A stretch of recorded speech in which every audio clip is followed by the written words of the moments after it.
On September 23rd, 2008, we were suspended again because a creationist just couldn't take seeing their nonsense refuted. After a slight delay due to YouTube forgetting to forward our counter notice to the disillusioned creationist du jour, and that creationist was Ken Ham of Answers in Answers in Genesis, same thing really. Anyway, yeah, apparently we made him cry. We'll deal with silly Ken later. Anyway, let's get back to good old Kent. Hovindism number 4. Kent Hovind takes on entropy. By the way, if the Big Bang Theory were true, the matter would be evenly distributed, and it's not. It's lumpy, called galaxies, and in zillions of miles and nothing, called voids. Well, if your myopia limits your knowledge of the universe to the local space around us, Mr. Hovind would be correct. However, that would require reliance on a straw man argument. Commonly referred to as the end of greatness, the universe becomes remarkably homogenized at the scale of about 300 million light-years. This observation is a major prediction of the Big Bang Theory. The Big Bang Theory is a dud, and they've known it for years. Even famous astronomer Hoyle said, "I have little hesitation in saying that a sickly pall now hangs over the Big Bang Theory."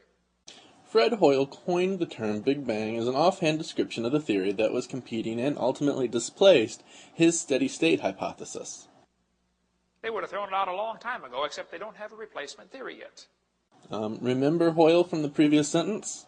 Hoyle proposed and continues to espouse the notion of a steady-state universe, one which does not expand or contract. Unfortunately for Hoyle, the universe is expanding, leading to the rejection of the steady-state hypothesis.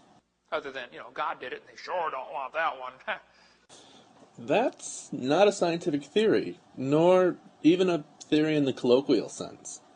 It's a rather poor argument from ignorance, and it's just sad. The second law of thermodynamics tells us everything tends toward disorder. In simplicity, entropy is the measure of the unavailability of the energy in a system to do work. It describes the tendency of heat to flow from hot regions to cold regions, homogenizing the system by allowing energy to be distributed in the greatest number of microstates. The notion that entropy is a measure of disorder is one of the more pervasive misconceptions regarding thermodynamics. Everything is falling apart. Mr. Hovind confused everything with his argument against modern science. If you leave something alone for a while, it's going to rot or rust or die or break down or fall apart. I bet you're curious about what this has to do with the Big Bang Theory. Well, so am I. If you have any ideas, let me know. Just about everybody here has a job because of the second law of thermodynamics. Well, cleaning up the disorder brought about by the Bush administration will create many jobs. Please remember to vote. If you stop and think about it. And you spend most of your day trying to overcome the second law of thermodynamics. Please help overcome such nonsense. Vote. Seriously, vote. How many know what I'm talking about? Okay. Clean the house, fix the car, clean the house. There's always something to do, right? Like voting. The Bible teaches the second law. In Hebrews 1, it says, "The heavens are the works of thy hands, they shall perish. They wax old as doth a garment." Does anyone know what his point is supposed to be? Fortune cookies literally make the same level of vague predictions. But at least with a fortune cookie, you get some lucky numbers and, a Chinese vocab word. And a cookie. See, nothing gets better by itself. Except, diamonds and, well, all other crystals, the generalized tools of Satan. Take a look at your hairdo when you wake up in the morning. You will see exactly what I'm talking about. Everything tends toward chaos automatically, right? Remember snow?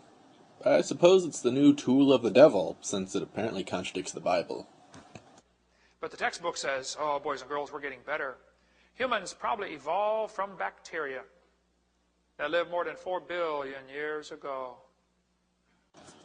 Sharing a common ancestor with bacteria does not make humans better. Given the vast majority of substrates utilized in environments colonized, bacteria are far more successful than humans. We kind of suck. Was your great-great-great-great-great-great-great-great-great-great-grandpa a bacteria? If Mr. Hoven was a 5-year-old child confused by evolution, such a question might be a humorous misconception. However, such gross ignorance is just shameful for an adult. The evolutionists will say, well, now, Mr. Hoven, you don't understand. Grade school children would say that. Penguins would as well, if they could speak English. See, if you add energy, you can overcome the second law of thermodynamics. A person can walk into a room that's disorganized, and by adding energy, they can organize it. Well, I understand, but you have very flawed logic here. Well, no kidding. Opening a thermodynamic system to allow the input of energy from an outside source could reduce the entropy of the system. It doesn't overcome entropy. The ability of the second system to do work has been reduced since it has done work on the first. It's sort of a double-edged sword. They'll say, the Earth receives energy from the sun, and therefore the second law doesn't apply because the Earth is an open system. Well, that's because the Earth is an open system, receiving a constant flow of energy from the sun. Well, I understand real well, but you still have a flaw in your logic. You see, the whole universe is a closed system. For a thermodynamic system to reach entropic equilibrium, it has to be closed and static. Unfortunately for Mr. Hoven, the universe is expanding. It's not his fault that his knowledge of physics is nearly 80 years out of date. Well, I suppose it is. For the Earth to get energy from the sun has to lose it. Through the process of nuclear fusion, the sun converts 3.4 times 10 to the 38th protons into helium every second, releasing lots and lots of energy. So where did the sun get it? We call it gravity. Secondly, adding energy is destructive unless there's a mechanism to utilize the energy. No. See, the Japanese added a whole bunch of energy to Pearl Harbor one day.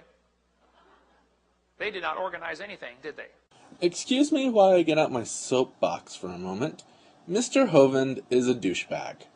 2,345 American military personnel and 57 civilians were killed, with 1,247 American military personnel and 35 civilians wounded. 64 Japanese military personnel were also killed during the attack on Pearl Harbor.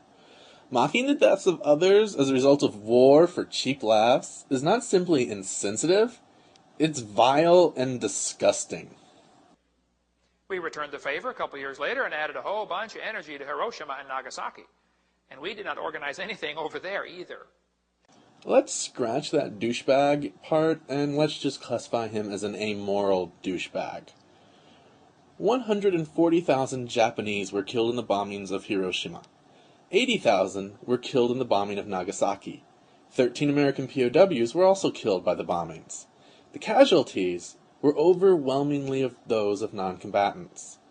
For making light of the deaths of nearly 250,000 people, Mr. Hovind is the most vile and disgusting human I can really think of at the moment. The sun does add energy to the Earth, I agree, but it's destructive. You know, following the previous douchebaggery, this ignorance isn't even worth comment. The sun's energy will destroy the roof on your house. And if you don't fix it, it'll destroy the entire house. If nobody was allowed to touch the highway system in California, nobody touch it for 200 years, much of it you would not be able to find, and most of it you wouldn't be able to drive on in less than 100 years. It's all falling apart. The sun's energy will destroy the roof on your car. The sun's energy will destroy the paint job on your car. It'll destroy everything. There's only one thing that can actually use the sun's energy, and that is chlorophyll. If it weren't for chlorophyll and plants, the sun's energy would make the Earth like the moon. And by the way, one plant cell is more complex than an entire city. And there are zillions of plant cells out there. You know, the stupid, it burns. It's that bad. Wouldn't that make, I don't know, a city with numerous plants, each composed of billions of plant cells, much more complex than a single plant cell? It's like addition, really. It's just addition at this point. Do you realize that the Republican vice presidential candidate believes this complete and utter nonsense, while the Republican presidential candidate openly panders to people who reject science in favor of this delusion, please vote. Please help get the amoral douchebags out of the federal government. Vote. I've seen your flag on the marble arch. Love is not a victory march. It's a cold and it's a broken